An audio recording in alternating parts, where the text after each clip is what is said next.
Os irmãos já oraram. Abra a palavra de Deus no livro de Marcos, capítulo 1. Marcos, capítulo 1. Verso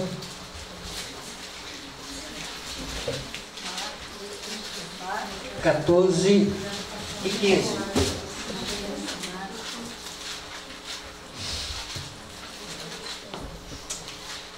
Conseguiram achar?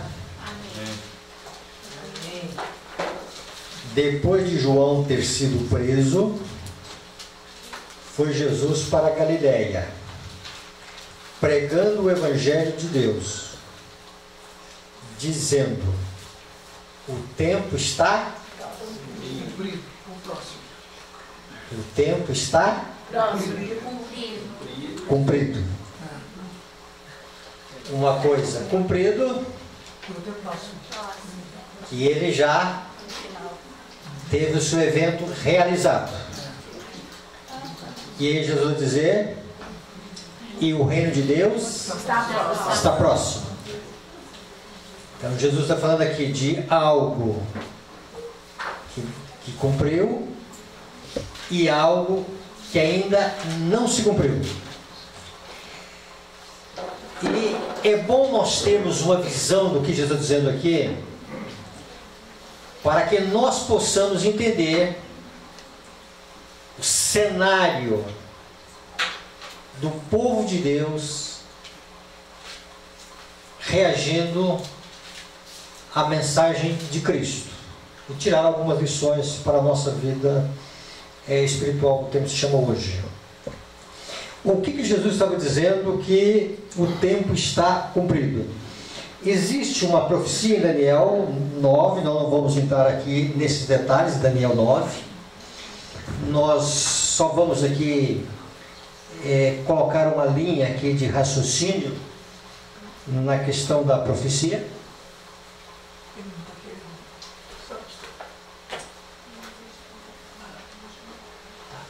Então, esse quadro aqui, nós precisamos mentalizá-lo para nós entender o que Jesus está dizendo aqui, tá? São 3 eventos, e 3 eventos que vão ocorrer em 7 anos. Aqui é uma profecia relativa à última semana, ou os 7 últimos anos, que estavam determinados para o povo judeu. Isso é a profecia de Daniel, capítulo 9. E a profecia, ela marca a questão do ungido, ou o batismo de Cristo, que vai acontecer no ano 27. 3 anos e meio depois, faria cessar sacrifício, a morte de Cristo. E no ano 34 iria terminar as 70 semanas que estavam determinadas sobre o povo judeu.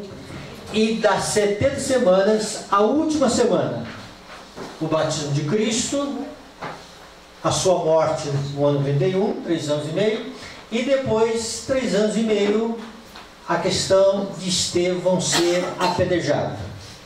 E quando acontece esse fato da morte de Estevão, aí sim, as 70 semanas, elas se cumpriram. Quando Jesus está dizendo está cumprido, ele estava se referindo ao seu batismo, que acontece e aconteceu no ano 27. Após o seu batismo, ou no evento profético do seu batismo, ele vai dizer: o tempo está cumprido. E a partir deste momento, Jesus vai dizer: está próximo o reino de Deus. Quando nós olhamos essa expressão próximo o reino de Deus, só para a gente mentalizar, isso ficar assim de uma maneira muito bem fixa em nossa mente, esse conceito, para nós entendermos um outro conceito chamado verdade presente. nós encontramos pelo menos 3 referências dessa questão da pregação em torno do tempo e da proximidade do reino de Deus. A primeira é Mateus capítulo 3 e o verso 1, concernente a João Batista. Então, 3, capítulo 3 de Mateus, verso 1. Naqueles dias apareceu João Batista no deserto da Judéia e dizia: arrependei-vos, porque está próximo o reino dos céus. O mesmo enfoque de Cristo em relação à proximidade do reino de Deus é o mesmo enfoque de João Batista. Quando nós olhamos a questão dos discípulos de Cristo, veja no livro de Mateus, no capítulo 10, no verso 9, lá nós encontramos novamente uma ênfase sobre a questão da proximidade do reino de Deus. Então, aliás, verso 7, Mateus capítulo 10, verso 7. E à medida que seguirdes, pregai que está próximo o reino dos céus. Então, João Batista dizia: está próximo o reino dos céus, ou o reino de Deus, que é o mesmo enfoque. Os discípulos de Cristo deveriam, à medida em que eles estivessem avançando com os dias, a missão que Jesus estava dando para eles deveriam estar pregando a proximidade do reino de Deus. Quando nós vamos em Lucas capítulo 10, e ali nós conseguimos ver aquele grupo dos 70, grupo 70, verso 9, Jesus vai dizer: curai os enfermos que nela houver, na cidade, que houver enfermos, e anunciai-lhes: a vós outros está próximo o reino de Deus. O que seria esta proximidade do reino de Deus? Aí nós temos que entender uma outra coisa: o que seria o reino de Deus e que evento que estava para acontecer, que estava indicando o tempo próximo do reino de Deus. Quando nós olhamos para esse quadro aqui, que a partir do batismo de Cristo, que deveriam dar essa ênfase, está próximo o reino de Deus, está próximo o reino dos céus. Isso deveria acontecer tanto na vida de João Batista, estava acontecendo na vida de Cristo, estava acontecendo com os apóstolos, estava acontecendo com os 70. Isso estava apontando para a morte de Cristo. Aqui, de fato, seria estabelecido o reino de Deus, o reino da graça. Então era uma profecia, e observe aqui que era uma profecia de tempo, e tempo definido. E era uma profecia que ela, dentro do seu aspecto de contagem de anos, ela envolvia apenas 3 anos e meio. Então era um tempo muito curto, um tempo muito próximo, e um tempo em que, à medida em que iam passando os dias, esse tempo ele estava se estreitando. Então coloque isso quando Jesus está dizendo: olha, o reino de Deus está próximo, estava apontando para a morte de Cristo.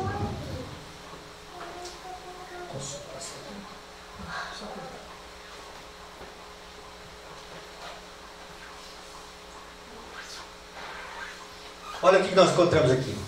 O sacrifício de Cristo em favor do homem foi amplo e completo. A condição da expiação tinha sido preenchida. A obra para que viera a este mundo tinha sido realizada. Ele conquistara o reino, arrebatar-o de Satanás e se tornar herdeiro de todas as coisas. Estava a caminho do trono de Deus para ser honrado pela hóstia celestial. Isso aqui é uma referência à morte de Cristo, e aquele reino que foi comunicado a Adão e a sua geração e a geração posterior, ele foi de fato confirmado com a morte de Cristo. Então, quando Cristo sobe, no livro de Hebreus capítulo 10, fala de um trono, e esse trono é muito bem definido no livro Grande Conflito, dizendo que é o trono da graça. E se existe um trono, existe um reino, e este é o reino da graça. Então ele foi, vamos dizer assim, efetivado com a morte de Cristo, ele foi colocado antes da fundação do mundo, e ele foi ali ratificado com a morte de Cristo. Então, quando Cristo morre, estava cumprindo uma profecia. Então, dentro de um evento profético, que Cristo estava agora confirmando, né? O reino que Satanás estava usurpando, ele seria agora novamente reconquistado e pertenceria a Cristo. Amém. Dentro desse aspecto, irmãos, como é que estavam vivendo o povo de Deus em face à profecia? Essa é a grande, vamos dizer assim, lição que nós vamos aqui aprender nessa noite. Como é que eles estavam lidando com essa questão do cumprimento profético nos seus dias?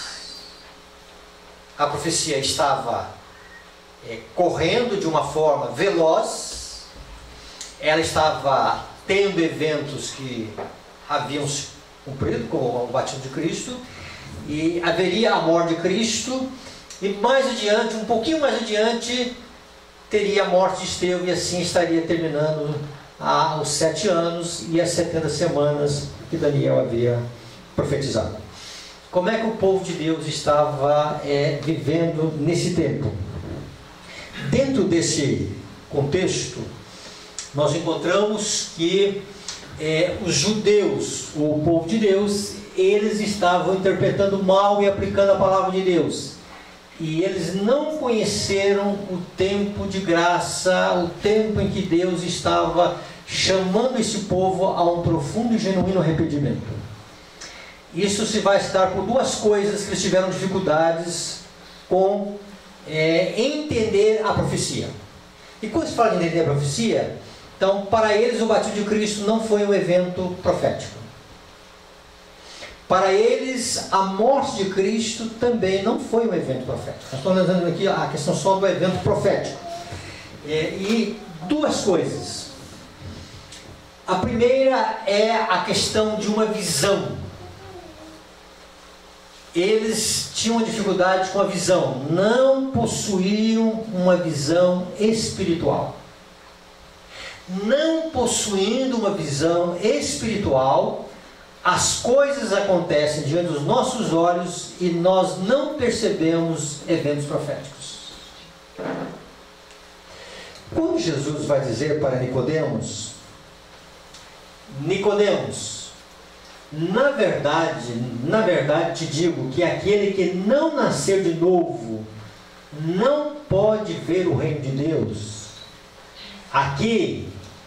Ver aqui não são com os olhos físicos. Podemos até fazer uma segunda aplicação com esses olhos físicos, tá? Mas o que Jesus está dizendo para ele é o seguinte: a não ser que o homem nasça de novo, ou o homem experimente uma transformação no coração, o homem receba uma nova vida vinda dos altos céus, e essa nova vida vai trabalhar nas faculdades da mente e do coração, e através dessa obra de graça que acontece no coração, aí sim Nicodemos poderia compreender o caráter do reino de Deus. O reino de Deus, para que ele possa ser entendido, nós precisamos de uma inteligência espiritual. Isso é o que Jesus estava dizendo para Nicodemos. A gente começar a analisar aqui, em relação àquilo que Jesus está falando para Nicodemos, em determinado momento Jesus dizia: Nicodemos, tu és mestre em Israel, não sabe disso? Ou seja, algumas coisas Nicodemos era um profundo conhecedor, era um rabi da época. Em outras áreas da vida ele era, vamos dizer assim, nossa linguagem aqui, né, leigo no assunto. dentro desse aspecto, por quê? Faltava a Nicodemos uma visão espiritual. E não tendo uma visão espiritual, o reino de Deus, ele não é visto espiritualmente falando. Vamos colocar isso na prática? Como é que funciona isso? Onde estava a dificuldade dos judeus?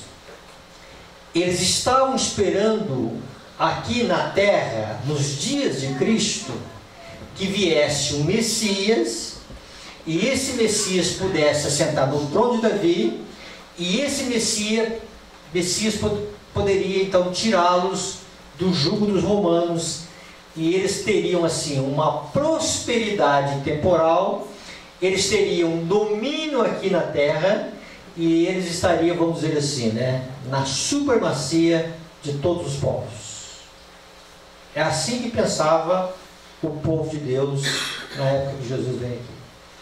E quando Jesus aparece, apresentando a natureza do reino espiritual de Deus, eles estavam pensando no reino terrestre, no império terrestre, numa monarquia terrestre, e Jesus então ele vai colocar perante eles que esse reino é espiritual. E aí Jesus vai dizer algumas coisas que vão chocar muito. Uma delas, amai dos vossos inimigos. Imagine alguém que está debaixo do jugo dos romanos, pagando impostos e olhando e lendo a profecia de que ele, o Messias, vai tirá-los do jugo romano e os romanos estariam por debaixo, eles estariam na supremacia. Então esses conceitos que Jesus vai dizer, se alguém lhe ferir de um lado a face direita, dele a outra, isso vai chocar muito no contexto em que eles estavam vivendo. Por quê? Eles estavam esperando um reino totalmente adverso àquilo que eles imaginavam. Que Deus está oferecendo para eles, melhor corrigindo aqui. Desse contexto, irmãos, há um personagem bíblico. Aliás, antes de nós entrarmos nesse personagem bíblico, a primeira, eles tinham dificuldade de enxergar espiritualmente falando. E a segunda, renúncia de vida. Então, as lições de Cristo revelavam-lhe as deficiências de caráter e requeriam arrependimento. Se eles aceitassem os ensinos de Cristo, os apóstolos também, teriam de mudar de hábitos e suas acresciadas esperanças deveriam ser abandonadas. Para serem honrados pelo céu, deveriam sacrificar a honra dos homens. Se obedecessem às palavras desse novo rabi, tinham de ir de encontro às opiniões dos pensadores e mestres da época. Percebe? Esse cenário que vai influenciar a mentalidade dos judeus na época de Cristo. Então, se cedem diante dos ensinos de Cristo, esse novo reino, ou dessa mentalidade do reino, de um reino espiritual, iam mudar de vida. Teriam que mudar de vida. Então, o que Jesus está propondo na natureza espiritual do reino é: arrependam-se, ou mudem a maneira de pensar. Sintam tristeza por aquilo que está errado e se preparem para serem cidadãos de um reino, e este reino exige homens e mulheres cujos caracteres eles estejam em condições de habitar nesse reino que Deus está preparando para os seus filhos. Então isso é a dificuldade. Quando se fala nas opiniões dos pensadores e mestres da época, isso aqui é muito interessante. Interessante que, à medida então que a liderança, os pensadores da época, os teólogos da época vão impregnando o conceito de um reino terrestre, até João Batista foi influenciado. Nem João Batista conseguiu escapar totalmente do conceito de que o reino que Cristo estava vindo estabelecer era um reino espiritual. Há um personagem no livro de João, no capítulo 1. Esse personagem aqui, ele merece uma consideração. Então, João capítulo 1, nós vamos ali ver a história de Natanael.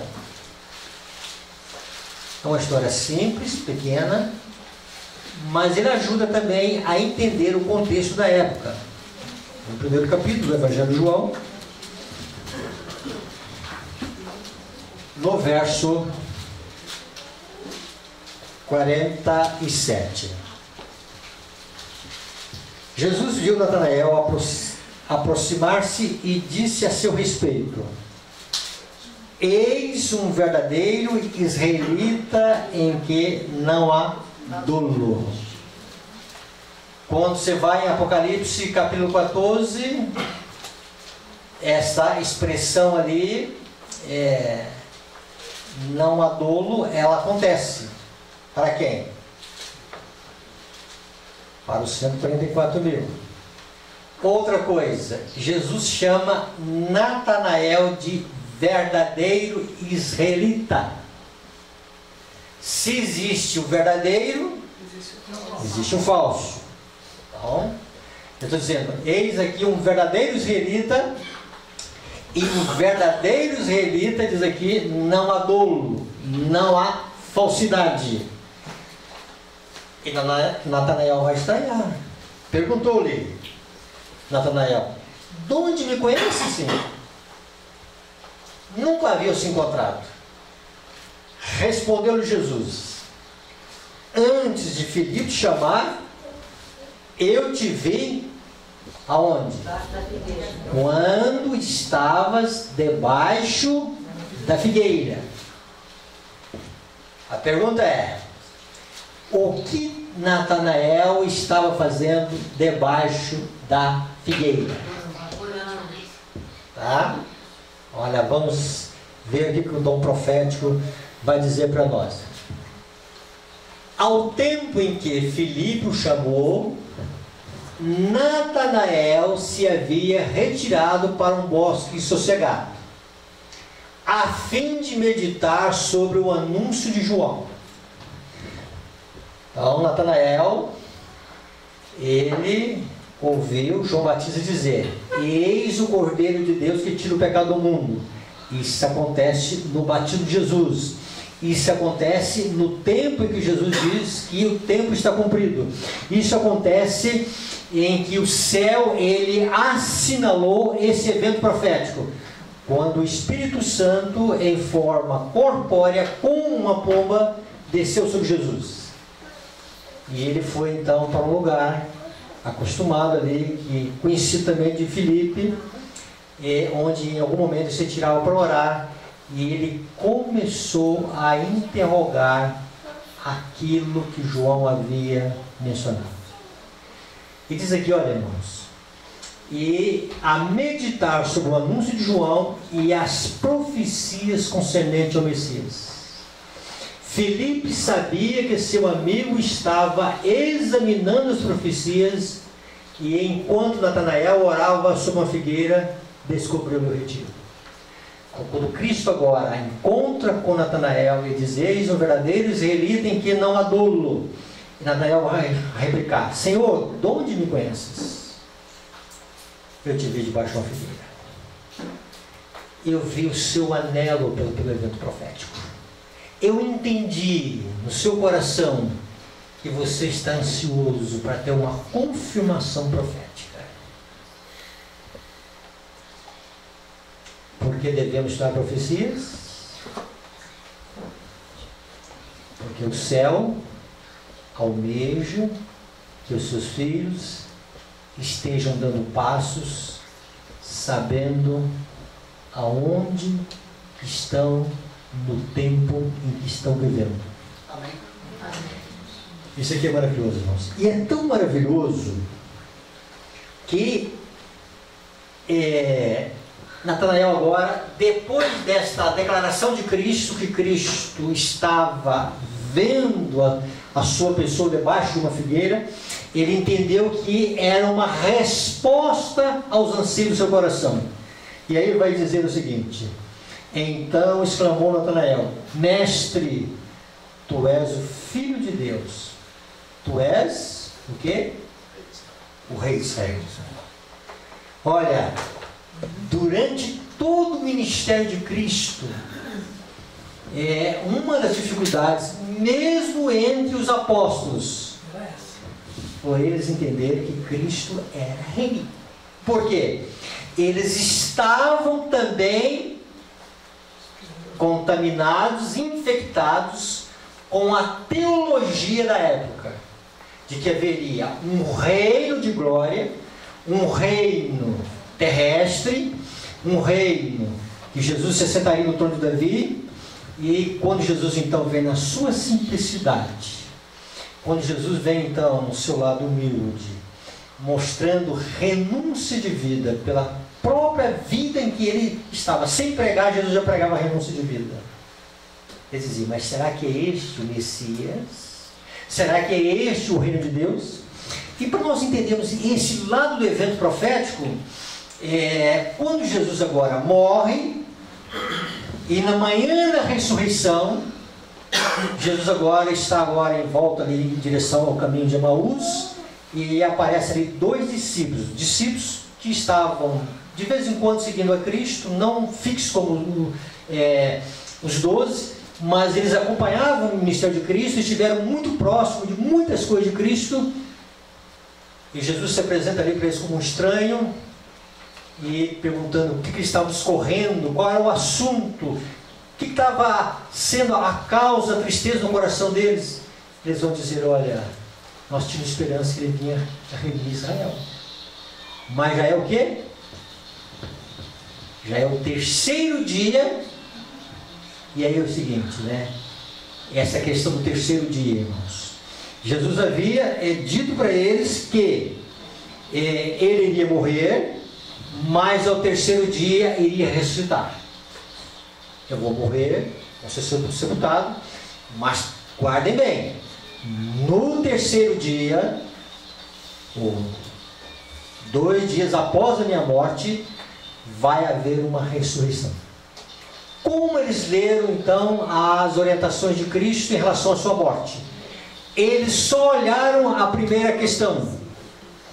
Eles só viram a primeira questão: Cristo vai morrer. E isso chocou o conceito de esperança que eles tinham no coração.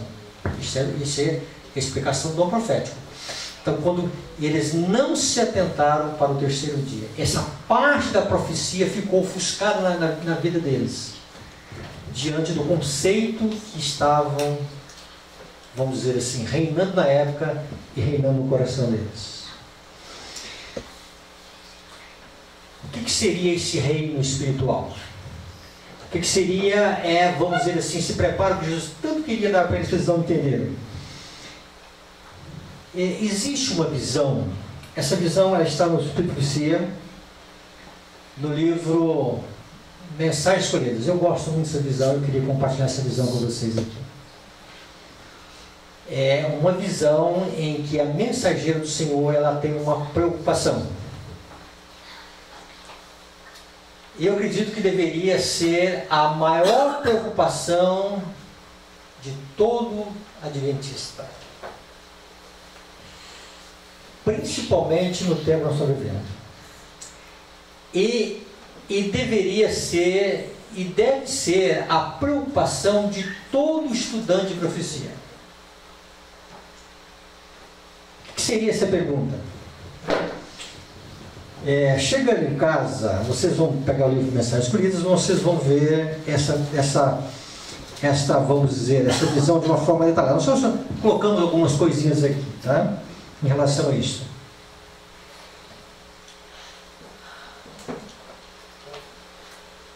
Deixa eu ver aqui.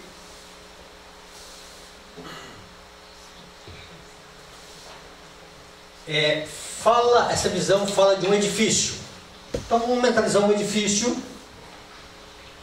E nesse edifício está um sentinela. E ele está diante da porta. e o que tem após a porta? O banquete celestial. E este sentinela, ele está ali à porta. Diante da porta existe uma multidão.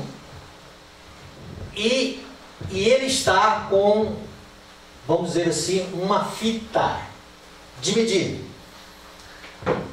De medir quem é que quer ou quem pode estar adentrando e fazendo parte do banquete.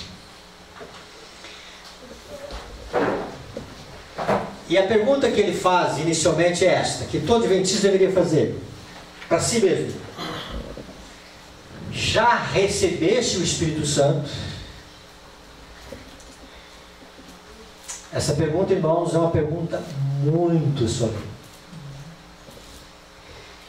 Essa pergunta, ela faz toda a diferença na questão da visão profética.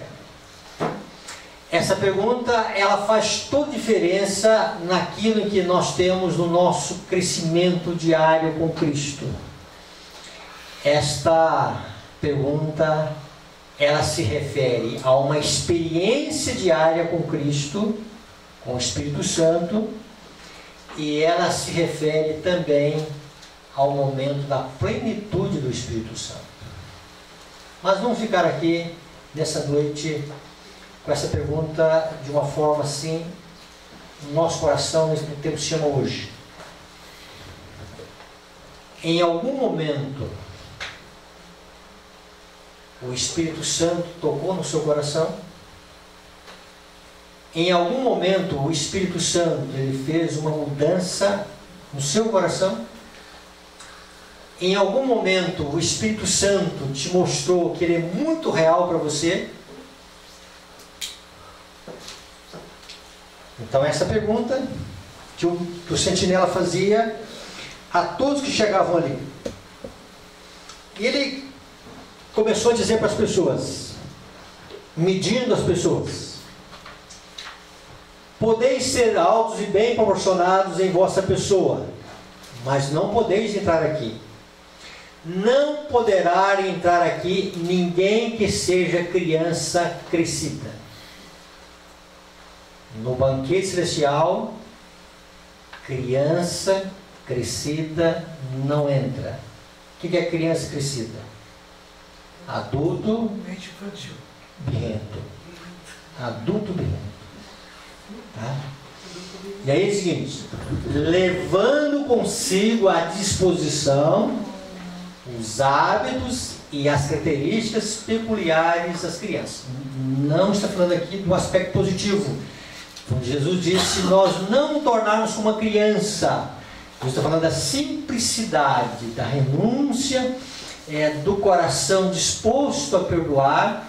E o mensageiro aqui, o sentinela aqui, está dizendo da parte, vamos dizer assim, disposição, hábitos, características peculiares das crianças. Se nutrir suspeitas, críticas, mau humor,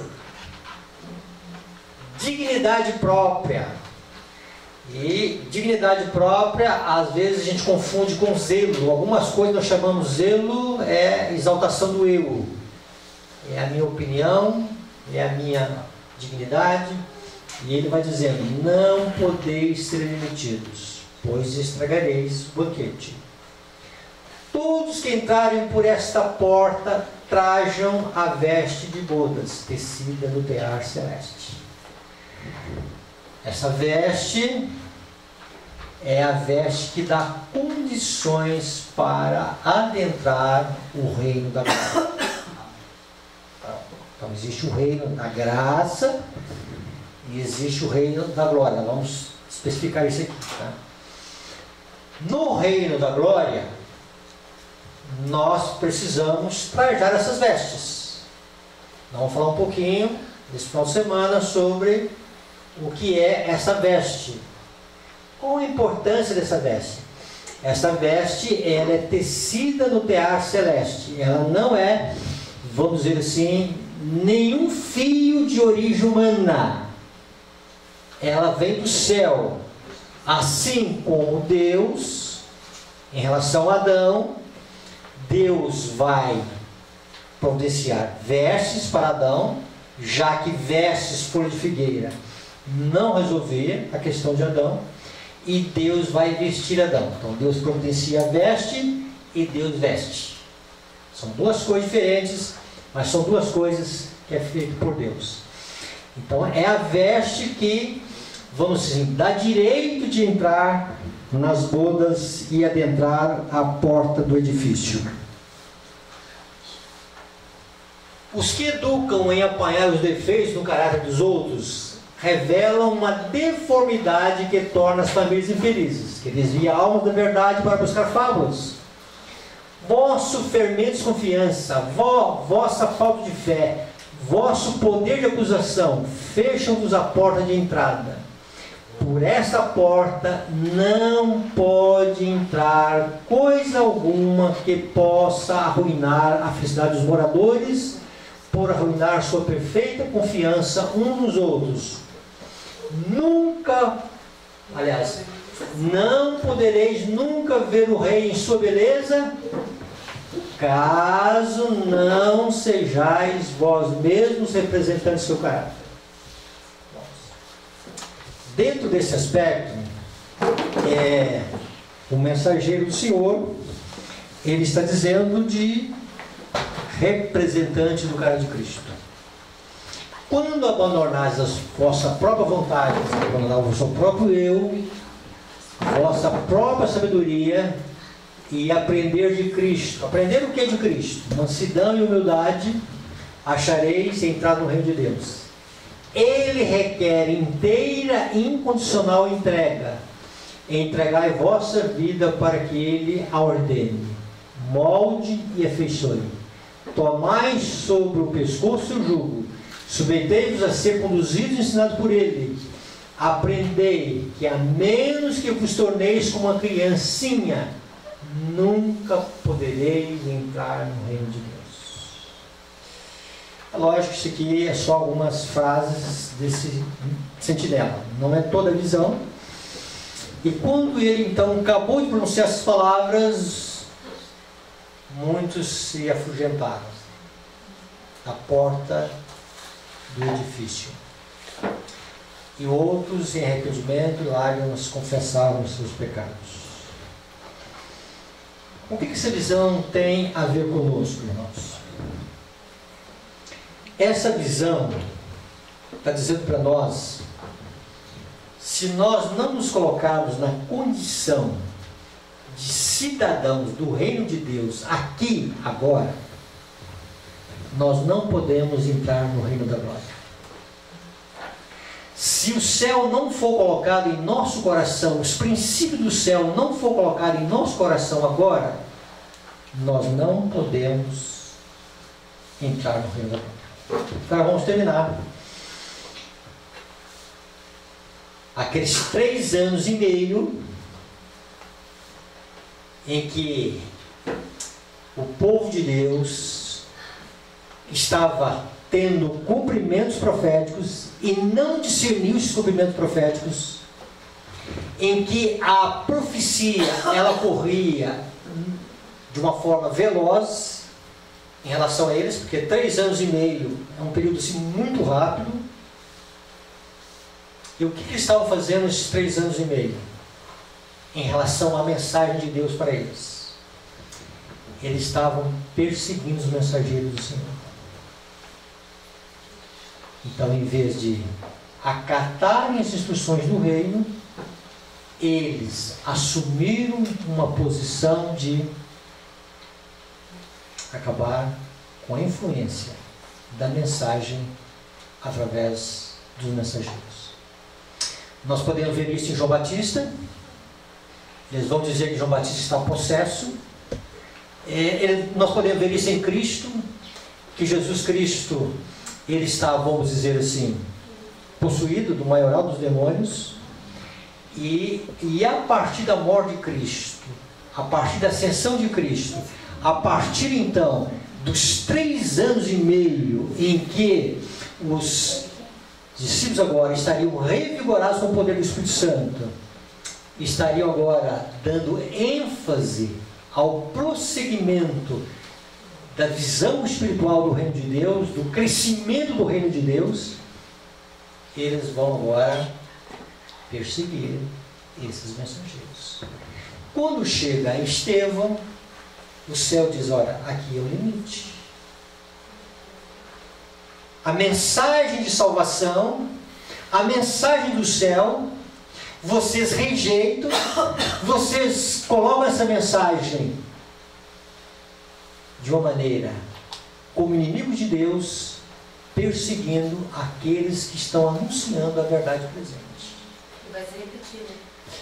Dentro desse aspecto, o que nós encontramos, irmãos? Essa foi a dificuldade deles. E agora o nosso tempo. Que tempo nós estamos vivendo? Quando se fala do tempo que nós estamos vivendo, o tempo que nós estamos vivendo é o tempo da proximidade do reino de Deus. Agora nós estamos próximos ao tempo em que o reino da graça vai terminar e Deus vai iniciar o reino da glória. Então vamos dizer aqui, Jesus voltando nos nossos dias, nós vamos viver essas duas dimensões. Os discípulos não viveram. Os que morreram em 1854 até o fechamento da porta da graça, ou antes do fechamento da porta da graça, não viveram essas duas dimensões. Essa expectativa de um evento na realidade e de um evento no futuro. Então nós estamos agora próximos. Então agora a nossa mensagem deve ser: olha, o reino da graça, ele está próximo a ter a sua porta fechada. Nós podemos pregar assim, tá? Esta, a visão bíblica dá isso para nós. Os sinais da vida de Cristo dá essa visão para nós. E nós estamos próximos de entrar no reino da glória. Amém. Olha o perigo agora como adventistas, irmãos. Nós pensarmos no reino da glória, e é bom nós pensarmos nisso, não tem nada de errado. Uma rua de ouro, um mundo sem sofrimento, um paraíso, uma abundância de frutas, viagens são imagináveis. Quem sabe as viagens vão fazer via esse universo de Deus, uma eternidade para frente. Não há nada de errado, e é bom nós pensarmos assim, mas nós não podemos cair no mesmo erro dos judeus, que temos que discernir que, além de ser um reino de glória, é também um reino o quê? Espiritual. E que eu tenho que ter condições para estar nesse reino. Se eu não tiver esta condição para estar no reino celestial, possa ser que nós estejamos pensando como os judeus pensavam. Muita ênfase no reino da glória, ou quase nenhuma ênfase no reino espiritual. Voltando a repetir.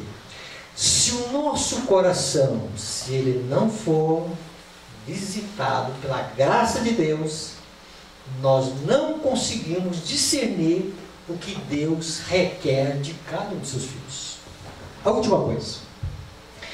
Há 3 passagens aqui, irmãos, que em nossos encontros nós temos falado muito, mas tem coisa na palavra de Deus que, como diz assim, os reformadores, eles diziam assim, tem coisa na palavra de Deus que nós podemos colocar assim o dedo e a gente precisa ficar batendo.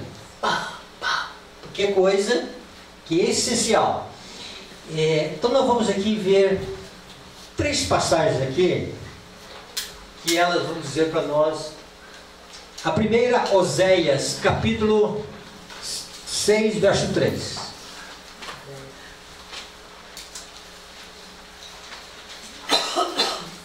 E depois nós vamos dizer porque nós estamos em outra palestra, porque nós estamos nessa passagem. Oséias, capítulo 6, verso 3.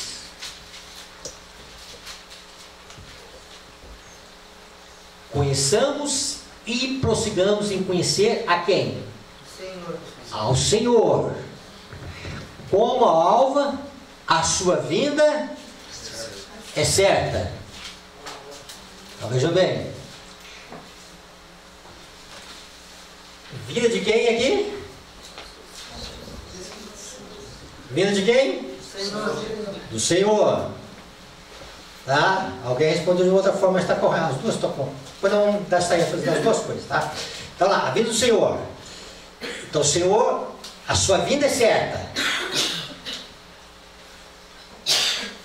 E diz aqui, olha aqui. E ele. Então, algumas coisas da palavra de Deus. Então, esse pronome, ele, não é uma coisa, é ele, uma pessoa. Tá? E ele descerá sobre nós como a chuva serôdia que rega a terra. Então, irmãos, isso aqui o adventista tem que estar olhando isso aqui, mas olhando isso aqui de uma forma muito especial, tá? Então, assim, ele descerá, o Senhor. Aí nós vamos lá em Oséias capítulo 10, o verso 12. No finalzinho, na metade do verso, está dizendo: porque é tempo de buscar ao Senhor, até que Ele venha nas nuvens dos céus. É isso? Não é nas nuvens dos céus, irmãos. Ele venha, Ele, a pessoa dele, o Senhor, e chova a justiça sobre vós. Então, se alguém falar que é o Espírito Santo, está certo. E se alguém falar que é Cristo, está certo, tá? Porque Cristo virá mediante o seu representante. Então, quando a plenitude do Espírito Santo se manifestar com o povo de Deus, é Cristo formado em nós a esperança da glória. E aí, veja bem, é a vinda de Cristo para o coração, para a vida. E aí, vejam bem, irmãos, e Atos capítulo 3, verso 19, e esse texto nós já mencionamos em vários encontros, mas é sempre bom. Atos capítulo 3, verso 19.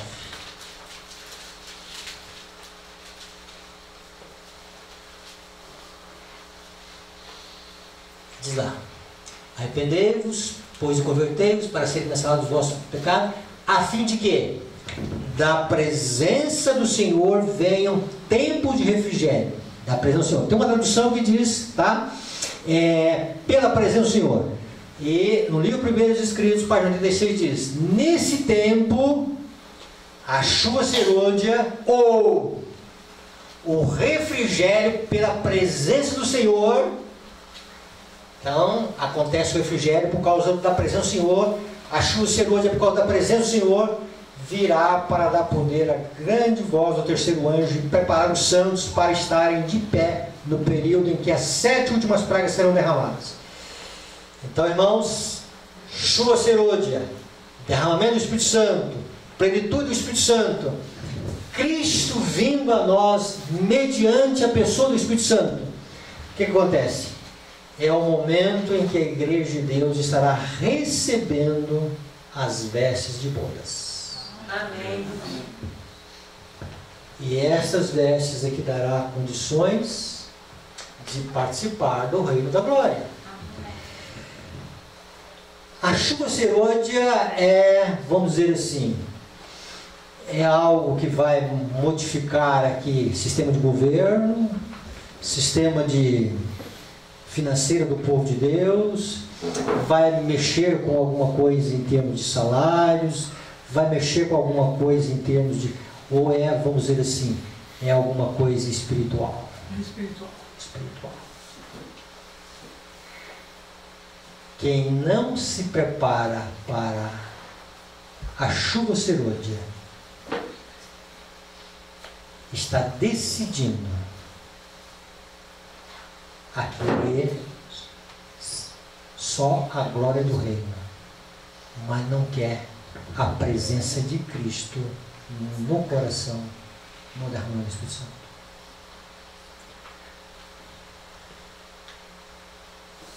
Começando comigo, irmãos. Nós não podemos ter apatia com essa promessa. E essa promessa não pode ficar somente esporadicamente, acidentalmente. Ela tem que ser um anseio do coração. Amém. É um anseio por Cristo. É um anseio pela plenitude do Espírito. É um anseio por Deus. É um anseio pelo reino espiritual de Deus. Porque quando a chuva serôdia cair, Deus vai olhar de cima e vai dizer: espiritualmente falando, meu povo não só assimilou o reino espiritual, mas também estão vivendo as dimensões desse reino espiritual. E agora faltará para eles o corpo de glória para viver na eternidade da segunda vinda de Cristo. Então, irmãos, Deus está trabalhando com o seu reino. E a chuva serôdia é um marco no reino de Deus. Então, a nossa oração deve ser: Senhor, que o teu santo e bom Espírito, ele me ajude a ver, preparar e entender, espiritualmente falando, do reino de Deus. Quando nós começamos essa visão, irmãos, a visão de mundo, ela muda. Nós vamos ver que esse mundo aqui não tem mais nada. E que a única coisa que interessa para nós é o reino espiritual e o reino da glória. E que o anseio pela vinda de Cristo, tanto na serôdia como nas nuvens dos céus, eles não são distantes um do outro. Eu não falo de questão de tempo. Nós estamos colocando aqui de realizações. Então, o Cristo que vai nos levar para o reino da glória nas ruas de ouro, mediante o seu santo e bom Espírito, nos prepara aqui para que nós tenhamos condições de pisar nessas ruas de ouro. Que Deus nos abençoe. Amém. Reflita você e Deus. Já recebeste o Espírito Santo?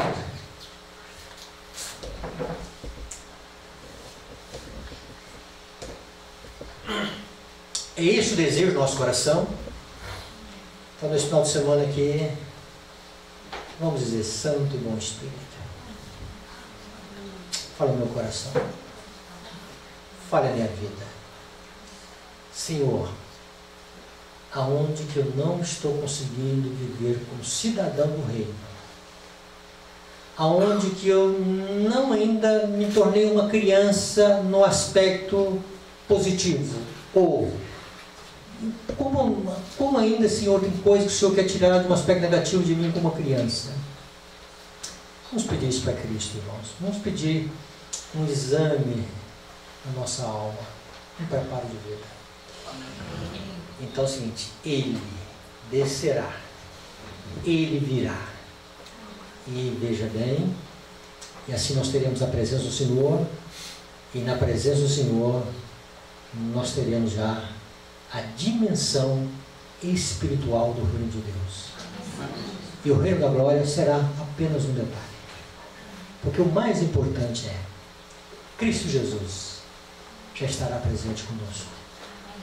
Oh, que promessa, irmãos! Que dádiva do céu, reservada para nós no momento final. Bondoso Pai, que o teu santo e bom Espírito seja desejado nesse final de semana. Pai, esteja com cada um de nós aqui expressando mais uma vez a gratidão, Senhor, pela tua serva, a irmã Lucília, que a tua graça a proteja, Senhor, e continue dando o desejo de perpetuar a sua existência seguindo, Senhor, a ti como o Deus verdadeiro. Guarde nessa noite, Senhor, em Cristo Jesus. Amém. Amém.